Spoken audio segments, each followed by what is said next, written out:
5 राज्यों में चुनावी बिगुल के साथ साथ इस समय पेंशन का मामला काफ़ी गरमाया हुआ है। शासकीय कर्मचारी पुरानी पेंशन बहाली को लेकर सरकार के खिलाफ लामबंद हैं और लगातार नेशनल पेंशन स्कीम की जगह पुरानी पेंशन बहाली की मांग कर रहे हैं।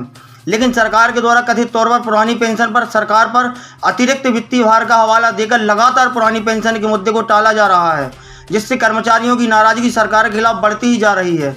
ऐसे में 5 राज्यों के आगामी विधानसभा चुनावों को कर्मचारी वर्ग प्रत्यक्ष रूप से प्रभावित कर सकते हैं। वहीं दूसरी ओर कुछ राज्यों में राज्य सरकारों के द्वारा कर्मचारियों को साधने के लिए पुरानी पेंशन बहाल की जा रही है। छत्तीसगढ़, राजस्थान, हरियाणा इन्हीं में से एक हैं। कर्मचारियों के द्वारा लगातार सरकार पर निशाना साधा जा रहा है कि शासकीय कर्मचारी अपनी पूरी उम्र शासकीय सेवा देता है और जनता की सेवा करता है।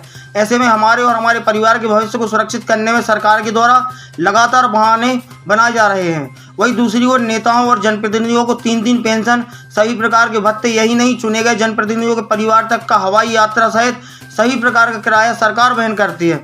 और कर्मचारियों के भविष्य को सुरक्षित करने की बात आते ही अतिरिक्त आर्थिक भार का हवाला दे दिया जाता है।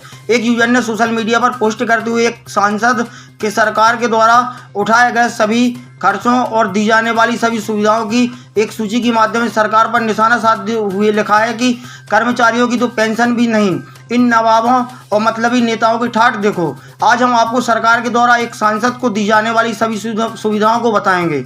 भारतीय संसद के द्वारा जनता के द्वारा चुने गए एक सांसद को 50,000 रुपये मासिक वेतन प्रदान किया जाता है। इसके साथ ही संसदीय क्षेत्र का भत्ता 45,000, कार्यालय का भत्ता 45,000 और दैनिक भत्ता औसतन 14,000 रुपये।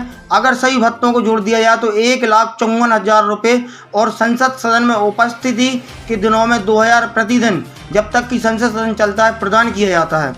इसके अतिरिक्त घर में उपयोग के लिए 3 टेलीफोन लाइन, जिसमें हर लाइन पर सालाना 50,000 लोकल कॉल मुफ्त होती हैं। घर में फर्नीचर के लिए 75,000, पत्नी या किसी एक व्यक्ति के साथ 34 हवाई यात्रा फ्री, रेल यात्रा के लिए फर्स्ट क्लास AC का टिकट मुफ्त, घर में सालाना 40 लीटर मुफ्त पानी, सालाना 50,000 यूनिट मुफ्त बिजली, सड़क यात्रा के लिए 16 रुपये प्रति किलोमीटर के हिसाब से यात्रा भत्ता प्रदान किया जाता है।